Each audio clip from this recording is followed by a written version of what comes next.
En un puñado de días, Israel dio dos golpes demoledores sobre la estructura jerárquica de Hamás.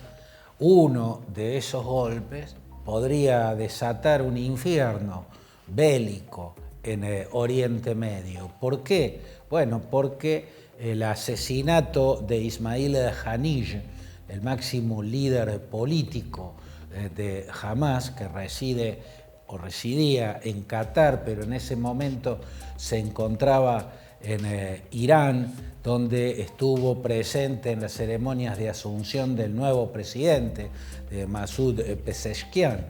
Bueno, Ismail Haniyeh fue asesinado por Israel en la mismísima capital de Irán. ¿Cómo?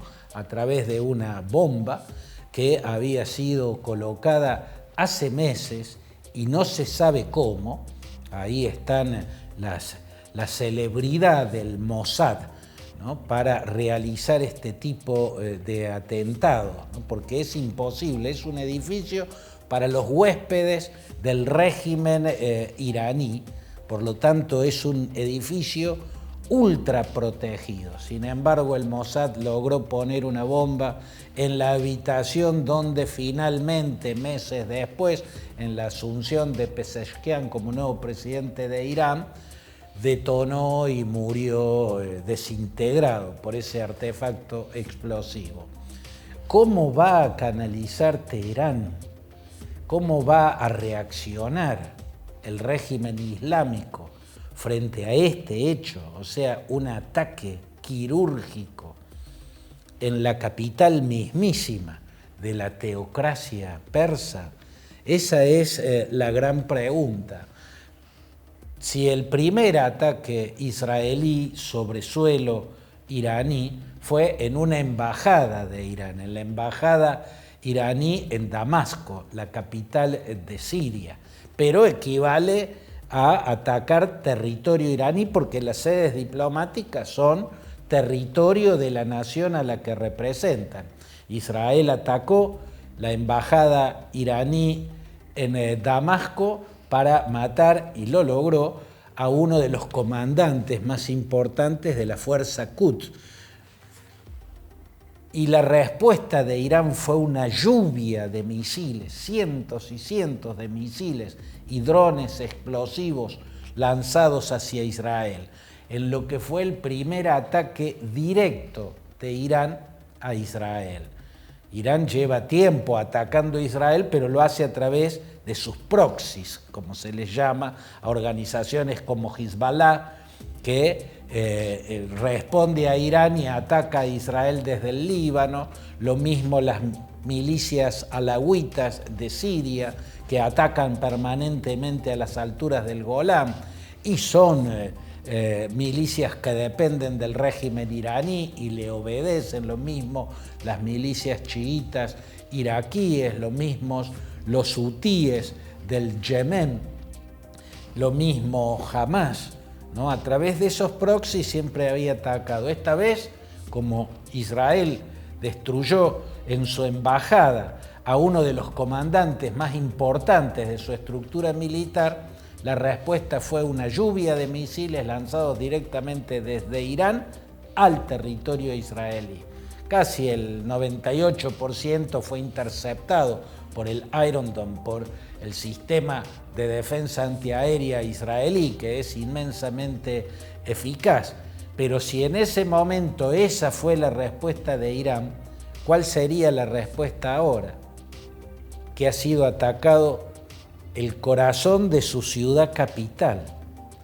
Bueno, la respuesta ahora, lo lógico sería esperar que sea también una lluvia de misiles, pero infinitamente más torrencial, porque a los misiles, a los cientos de misiles que lance Irán desde su territorio, se van a sumar, o se sumarían si es que así se ejecuta, los misiles que lancen los proxies, los chiitas desde Irak, los alawitas desde Siria, Hezbollah desde el Líbano, los hutíes desde el Yemen y Hamás desde la Franja de Gaza, si es que está en condiciones de hacerlo. Y si no está en condiciones de hacerlo, ya con lo que puedan mandar en materia de misiles, los hutíes, los iraníes, los chiitas iraquíes, los alawítas sirios y el Hezbollah libanés, es una lluvia torrencial que genera una gran pregunta. ¿Puede la cúpula de hierro, el sistema antiaéreo iraquí, frenar un ataque aéreo de esa envergadura? Bueno, ¿y por qué podría producirse eso? Porque Israel mató a Ismail Haniyeh en Teherán. ¿Y quién era Ismail Haniyeh? Bueno, el líder máximo en la estructura política de Hamás, pero además un hombre que está en la historia misma de Hamás, porque Haniyeh se había incorporado a Hamás en el año 1984, cuando Hamás nació. Hamás nace en el 84 en el marco de la primera intifada, la llamada Guerra de las Piedras, y en ese momento entra Ismail Haniyeh a esa estructura. Hasta ese momento había sido una organización religiosa de socorros mutuos y quien comandaba esa organización religiosa de socorros mutuos, el jeque Ahmed Yassin, la transformó en Hamás, movimiento de resistencia islámica, para acompañar la llamada Guerra de las Piedras, la primera intifada.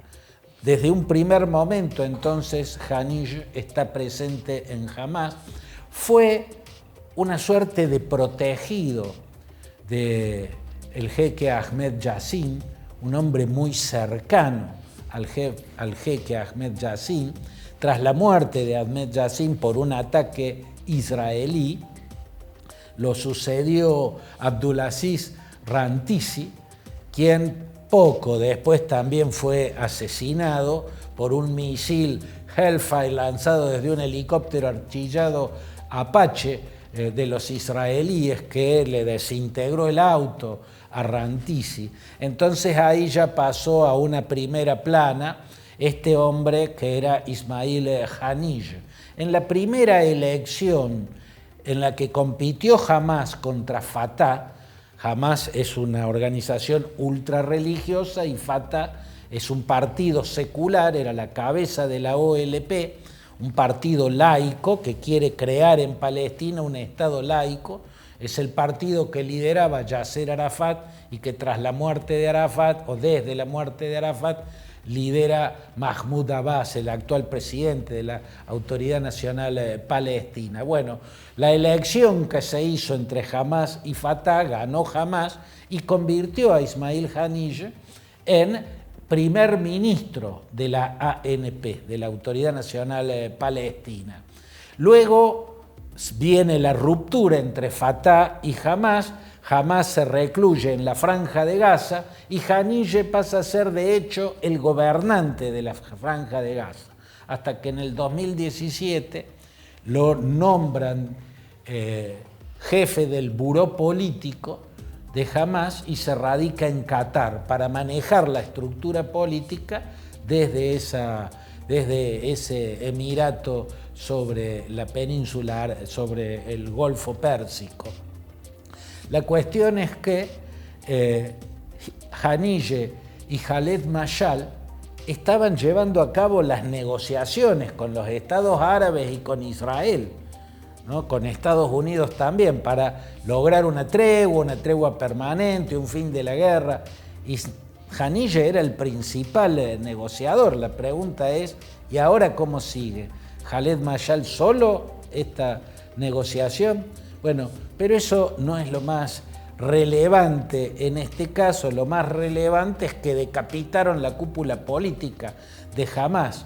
Y en el mismo puñado de días, casi horas más tarde, Israel pudo corroborar que un par de semanas antes, el 13 de julio, un misil que lanzó desde un avión en Han Yanis, un campo de refugiados que está muy cerca de la ciudad de Gaza, mató a Mohamed Deif. ¿Quién es Mohamed Deif? Bueno, es una de las máximas autoridades militares de Hamás. El 13 de julio había sido el ataque. Israel sabía que al punto al que atacó era el lugar donde estaba Deif, pero no pudo corroborar su muerte. Pocas horas después de la muerte de Haniyeh en Teherán, llegó la corroboración, la comprobación de que en el ataque en Han Yunis habían matado a Mohammed Deif. ¿Quién es Mohammed Deif? Bueno, fue en la década del 90 el creador del Sedim al-Qassam, o sea, la milicia al-Qassam, el brazo militar de Hamás. Fue también el ideólogo de los ataques suicidas, las olas de atentados suicidas llevadas a cabo por yihadistas de Hamás, del Sedim al-Qassam, que dentro de las ciudades israelíes se detonaban arriba de un ómnibus que estaba repleto, se detonaban en un bar repleto de gente, se detonaban en un restaurante o en un shopping colmado de gente, ¿no? Esas olas de yihadistas suicidas que provocaron decenas y decenas de muertos en Israel durante los 90 y durante la primera década de este siglo, tenían como autor intelectual a Mohammed Deif, que además fue el ideólogo del sistema de túneles.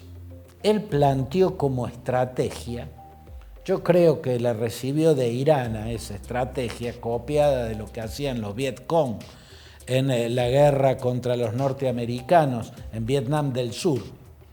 Como fuere, el que lo plantea y lo diseña es Mohammed Deif, ¿no? Los túneles que están bajo la Franja de Gaza, un laberinto del Minotauro, donde están ocultos los milicianos de Hamás y sus líderes, y son prácticamente inencontrables para las fuerzas israelíes. La existencia de estos túneles es lo que le ha permitido a Hamás estar hasta el día de hoy en pie, no haberse rendido a pesar de que ya toda Gaza está totalmente devastada. Bueno, ese era Mohammed Deif, y un dato más. Fue el autor intelectual del pogromo sanguinario del 7 de octubre en el sur de Israel, ¿no? Miren la importancia que tenía este personaje y el otro también, las dos cabezas que acaba de cortar Israel, la cabeza de la estructura política y la cabeza del Sedim al-Qassam, el brazo militar de esa estructura política. ¿Quiere decir eso? Que con solo Sinwar, Yahya Sinwar, el único líder que queda en pie, que queda vivo, Hamás está al borde de la extinción?